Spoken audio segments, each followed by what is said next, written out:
Irmãos, vamos abrir a palavra do Senhor. Hoje nós estaremos falando sobre a cura da sogra de Pedro, em Mateus capítulo 8, verso 14 até o versículo 17, para a nossa edificação.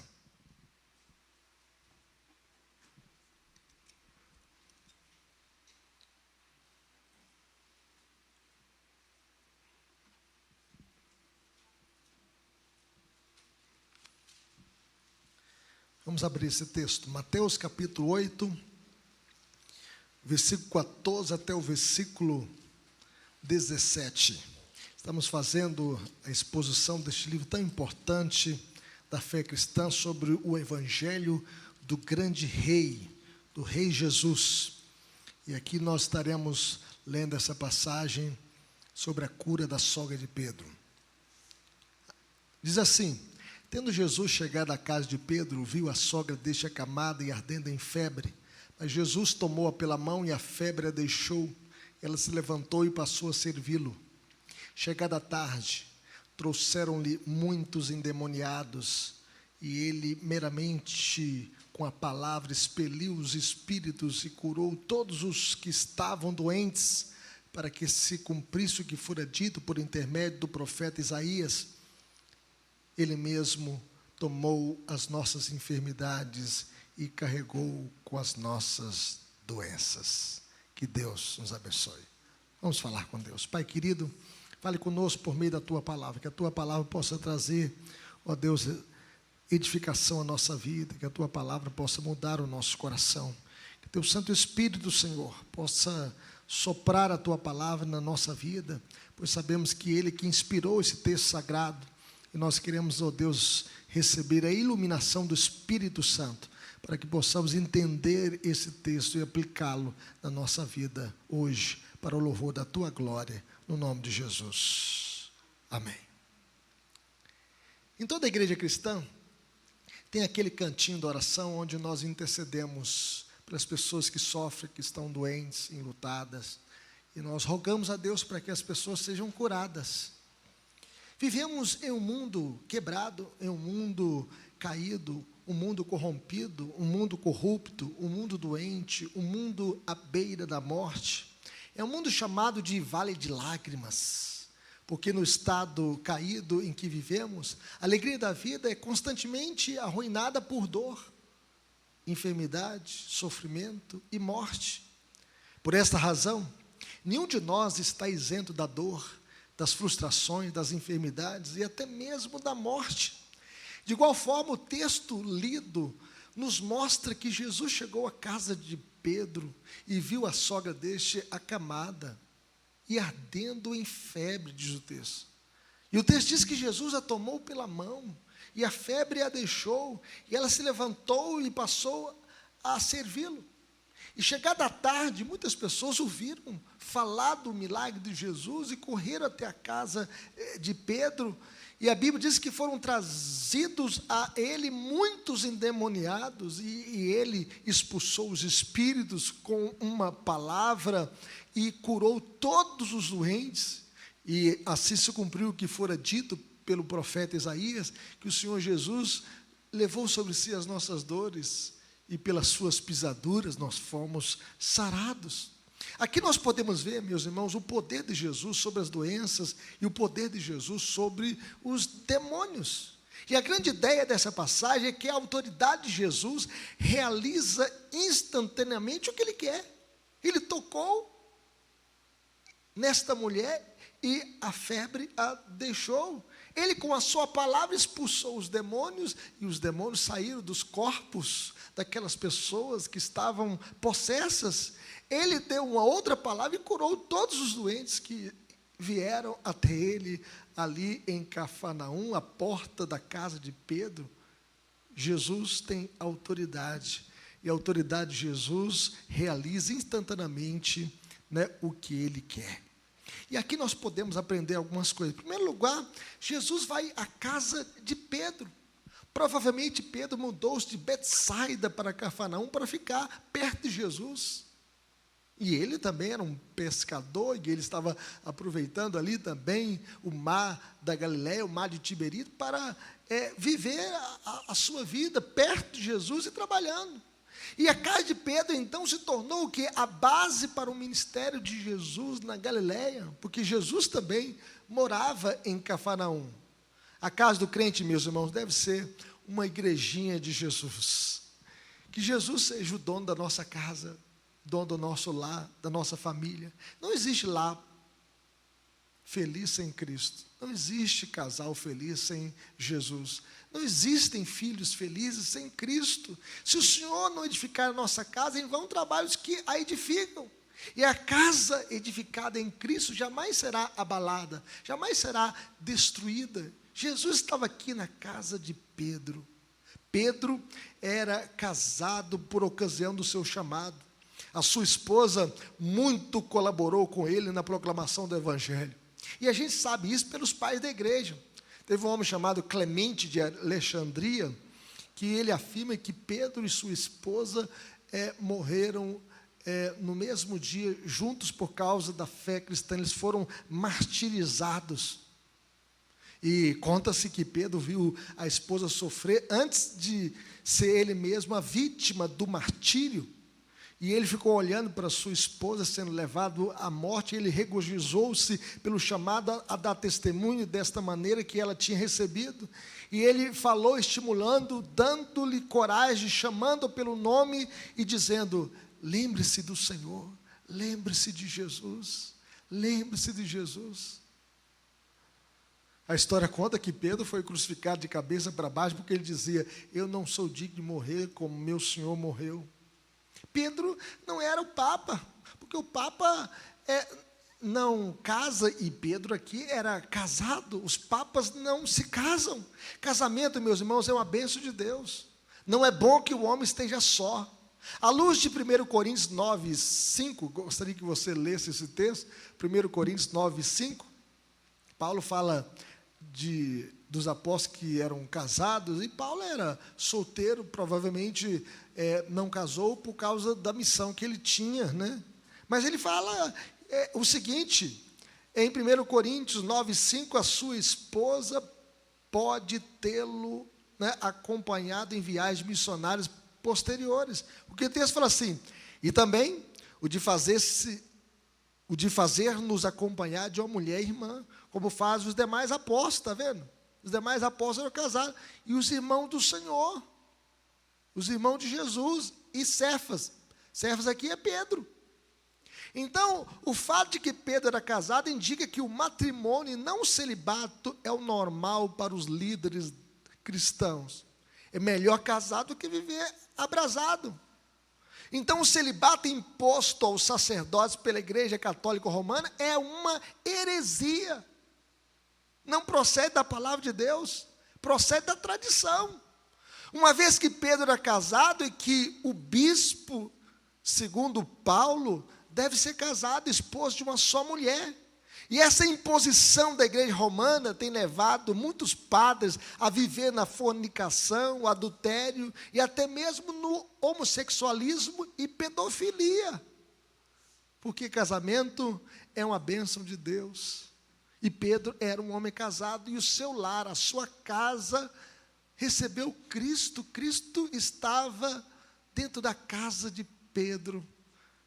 Com Jesus, meus irmãos, na nossa casa, o nosso lar é feliz. Agora, se a gente tirar Jesus, não sobra nada. Quem faz a felicidade de um casal, de uma família, é Jesus. Jesus une o casal, Jesus abençoa o casal, Jesus abençoa os filhos. Ele é a razão da nossa esperança. Não existe felicidade sem Cristo na nossa vida. Mas em segundo lugar, meus irmãos, Jesus viu que a sogra de Pedro estava doente. O texto diz que Jesus viu a sogra de Pedro acamada e ardendo em febre. Possivelmente ela estava com malária, devido aos pântanos ao redor do lago da Galileia. E os sintomas comuns da malária é febre alta, calafrios, tremores, sudorese, dor de cabeça, prostração. A pessoa só quer cama. As pessoas só pensam em ficar deitado, porque o mosquito chamado prego, contaminado por plasmódio, é um transmissor desta doença.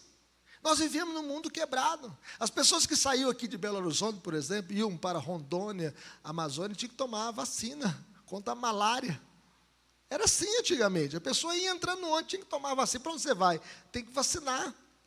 Porque senão ela não poderia viajar para essas regiões. E naquele tempo também, né, tinha malária. Ninguém, meus irmãos, está isento da dor, da enfermidade, da morte. Nem mesmo os homens piedosos e as mulheres piedosas. Os crentes também ficam doentes. Existem algumas comunidades, né, neopentecostais que dizem que o crente não fica doente. Isso é mentira. Os crentes também ficam doentes. Por exemplo, o profeta Eliseu adoeceu de uma doença que ele tinha para morrer, diz a Bíblia. O rei Ezequias adoeceu de uma doença mortal. Dorcas, Paulo foi pregar na Galácia por causa de uma enfermidade física. E Epafrodito, Trófimo, Timóteo tinha que usar um pouco de vinho por causa das suas constantes enfermidades. No entanto, meus irmãos, Jesus é aquele que se compadece de nós. Jesus conhece a nossa dor. Jesus conhece a dor que a gente sofre debaixo do nosso teto. Jesus conhece aqueles que estão doentes e aqueles que carecem dele. Jesus não é indiferente à nossa dor. Por isso ele curou o leproso desprezado, tocou na pele dele e limpou a sua pele. Por isso ele curou o criado paralítico do centurião gentio que estava sem esperança de cura. E curou a sogra de Pedro que estava com febre. Porque Jesus se compadece de nós. Jesus se compadeceu da sogra de Pedro. A sogra de Pedro era amada por Cristo. E nós podemos perceber aqui que Pedro também amava a sua sogra, né? Há noras e genros que ficam em pé de guerra com a sogra, né? Alguns falam assim, minha sogra caiu do céu, né? A vassoura quebrou. Então, algumas pessoas às vezes fazem isso, né? Mas eu amo a minha sogra. Minha sogra sabe isso. A minha sogra é uma bênção na nossa casa, na nossa família.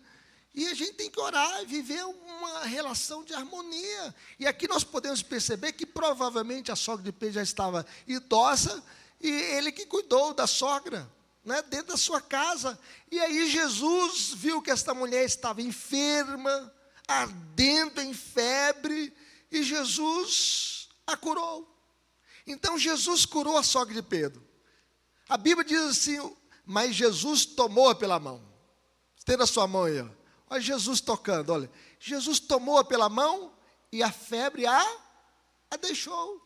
Olha o toque de amor de Jesus. Nenhuma doença, meus irmãos, pode resistir o poder de Deus. A febre a deixou. Jesus a tocou e a febre a deixou. O toque de Jesus é que faz diferença na vida da gente. No caso aqui, Jesus tirou a febre do corpo dela. Eu não sei se você já teve uma febre alta, ficou tremendo, batendo o queixo, tinha que tomar remédio para o seu corpo voltar à temperatura normal. E quando Jesus tocou no corpo desta mulher, a temperatura do seu corpo voltou ao normal e nós podemos ver que instantaneamente ela foi curada. As curas realizadas por Jesus, meus irmãos, foram instantâneas e completas. Não havia necessidade de período de convalescença. Não necessitou de um período de recuperação, de uma quarentena, depois da febre, para entrar em uma atividade normal. Ela já começou a servir. Onde quer que Jesus chegue, Ele vem fazer o bem. A Bíblia diz, meus irmãos, que Jesus andou por toda parte fazendo o bem e curando a todos os oprimidos do diabo, porque Deus era com ele. Onde Jesus chega, Ele faz o bem. Ele que faz o bem na nossa vida, na nossa família. Quando o doente é tocado por Cristo, o corpo se restabelece, a febre vai embora. Na verdade, meus irmãos, toda cura é cura de Deus. Quando você tomar um remédio, pode ser Doril, para dor de cabeça e a dor sumiu, que você possa falar, Senhor, cura-me, para que o remédio não possa fazer um efeito colateral, mas fazer aquele efeito bom.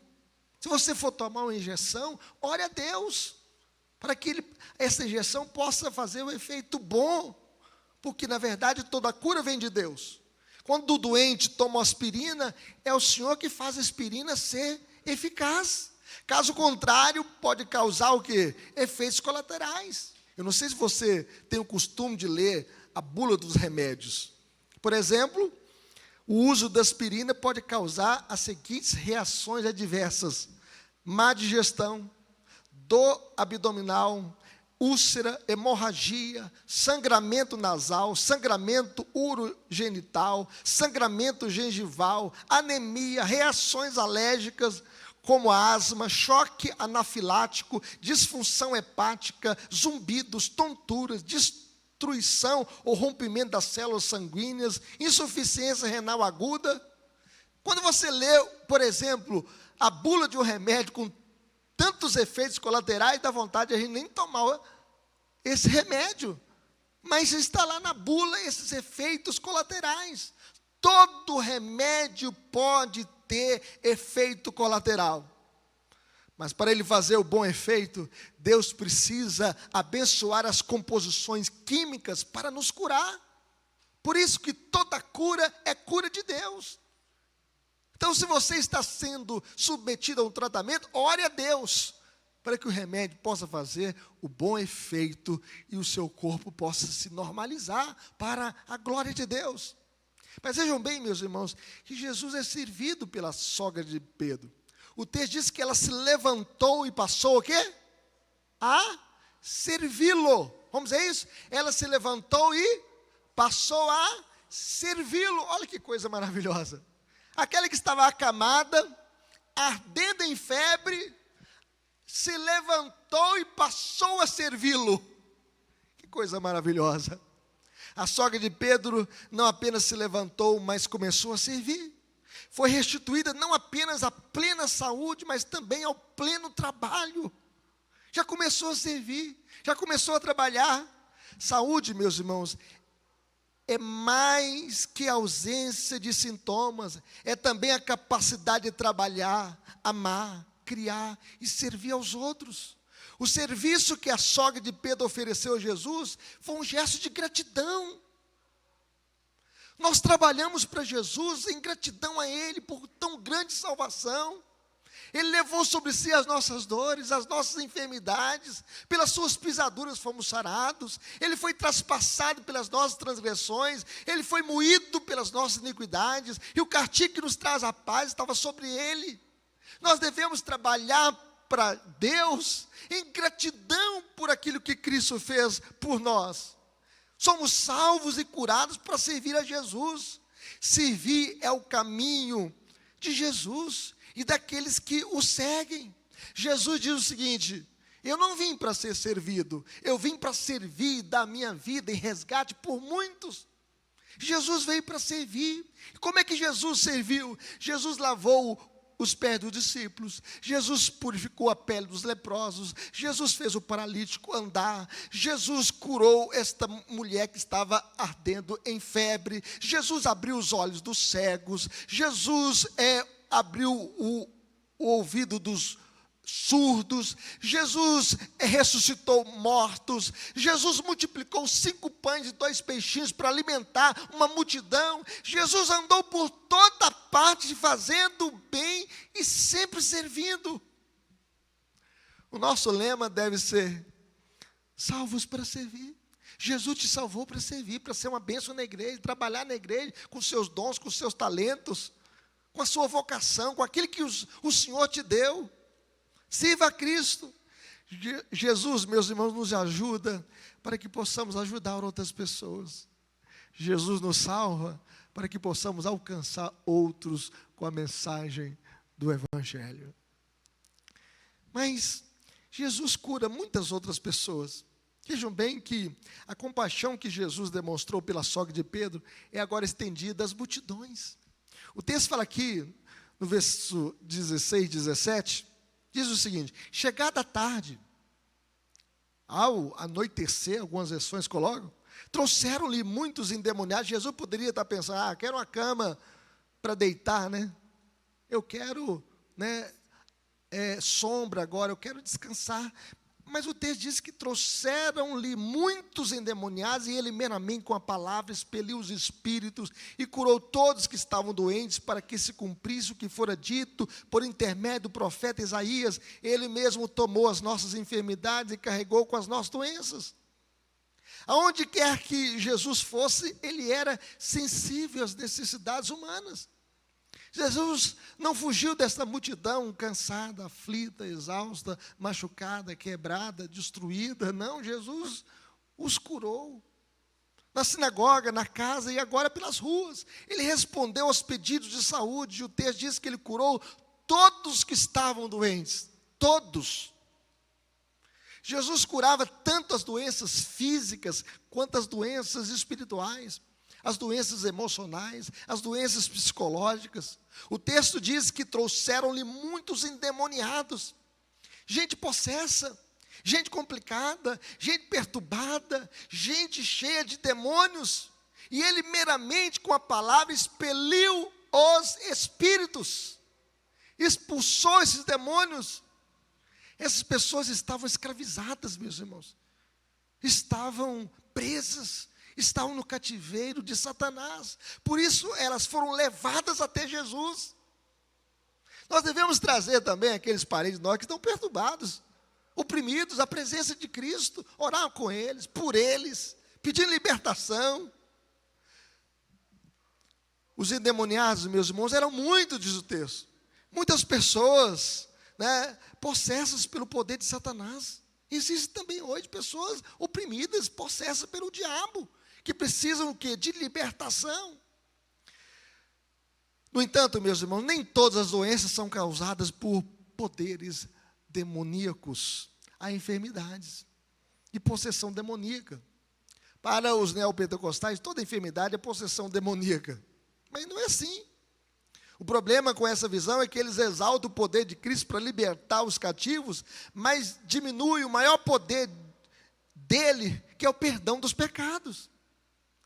Quando alguém está em adultério, o problema desse indivíduo, diz os neopentecostais, é o demônio do adultério que está nele. Não é que ele é pecador, mas o demônio do adultério.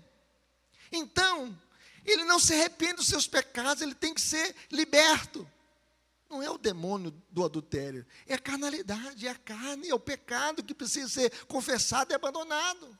Porque se não há arrependimento de pecado, não há cruz.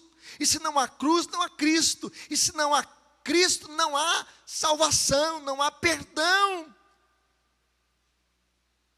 Então, além do mais, meus irmãos, nós devemos entender que todos os milagres de cura de Jesus apontam para a cruz. Apontam para a cruz. A cruz é a base de todos os nossos benefícios. Porque na cruz, Jesus tomou sobre si as nossas enfermidades e as nossas dores levou sobre si, e nós o reputávamos por aflito, ferido de Deus, oprimido.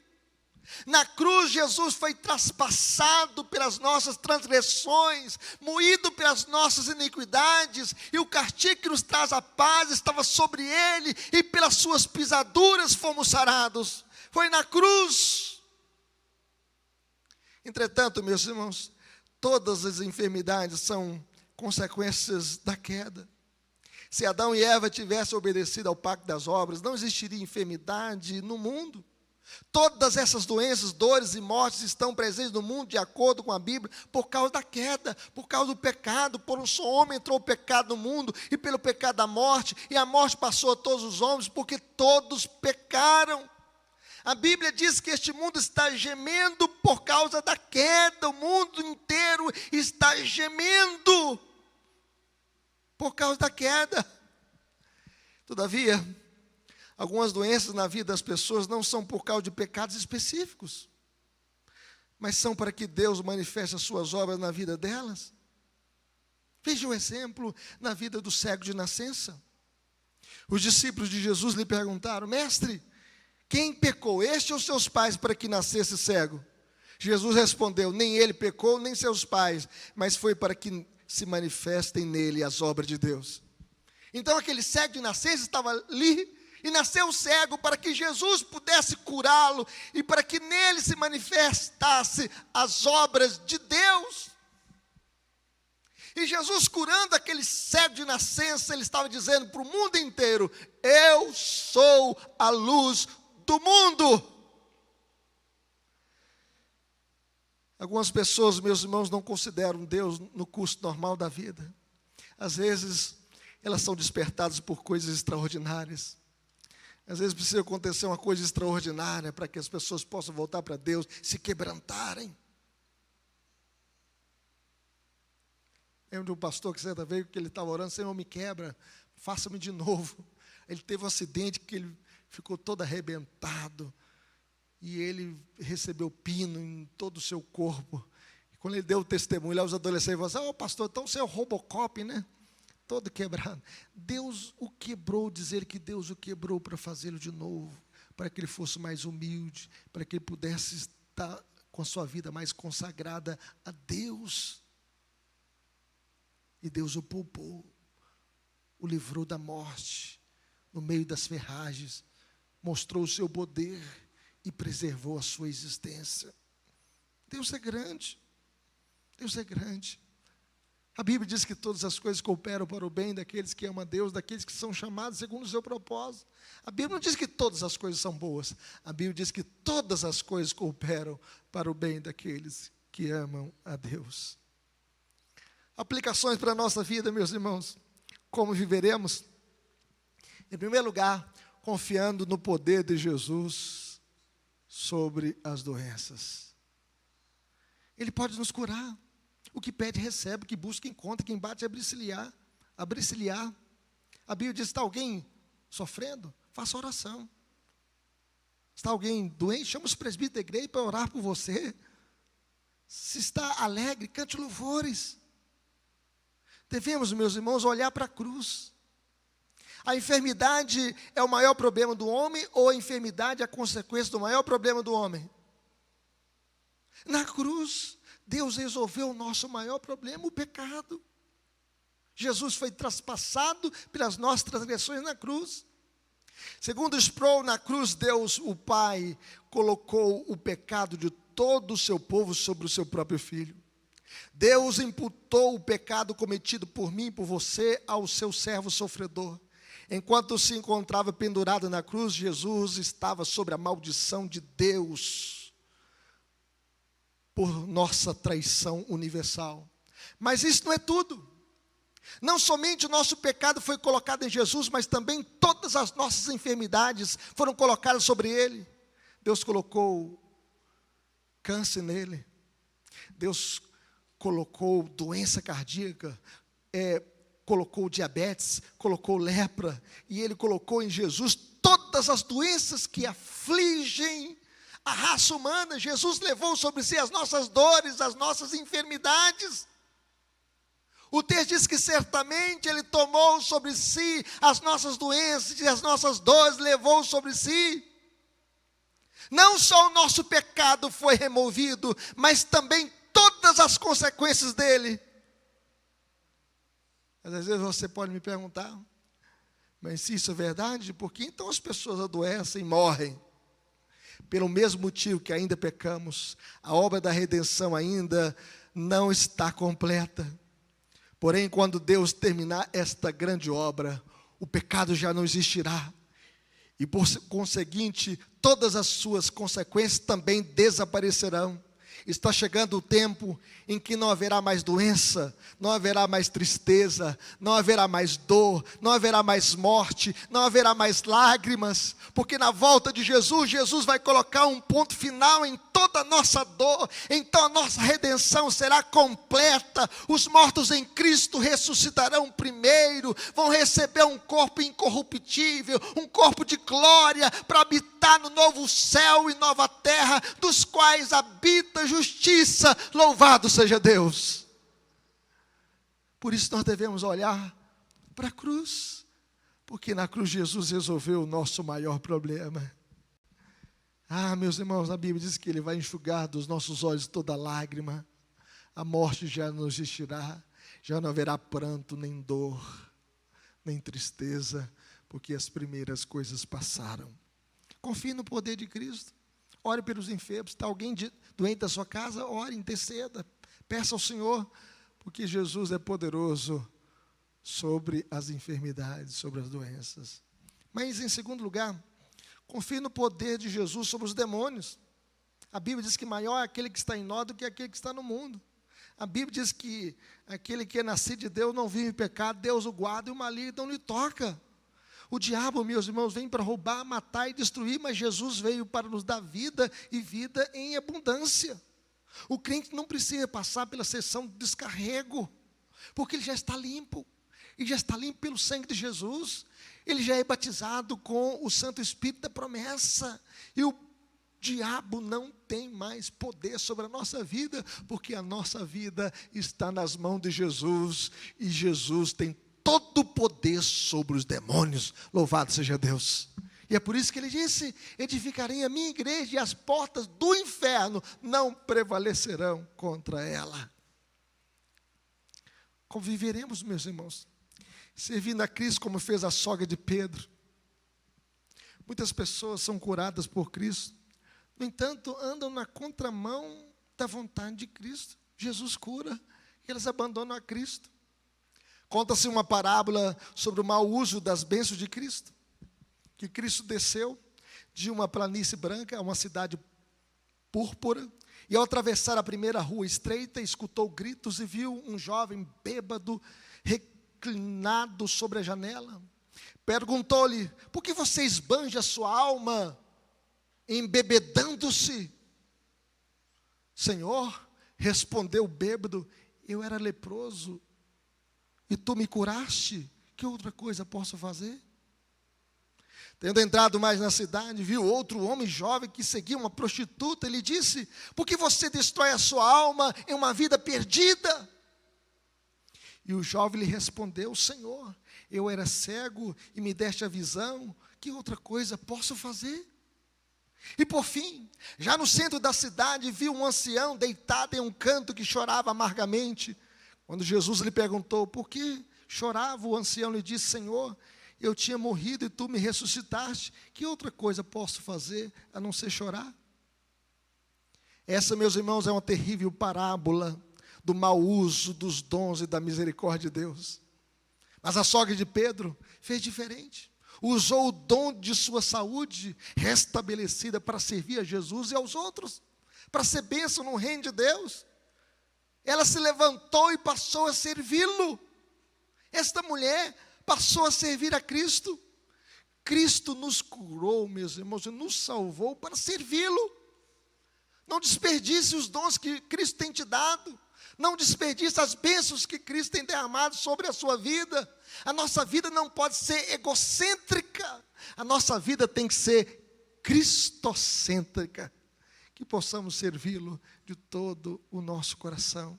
Conviveremos servindo a Cristo, como fez a sogra de Pedro. Sirva a Cristo com todo amor, com toda fé, porque a vida só tem sentido quando Cristo é o número 1 na história da nossa existência. Que Deus nos abençoe. Vamos orar?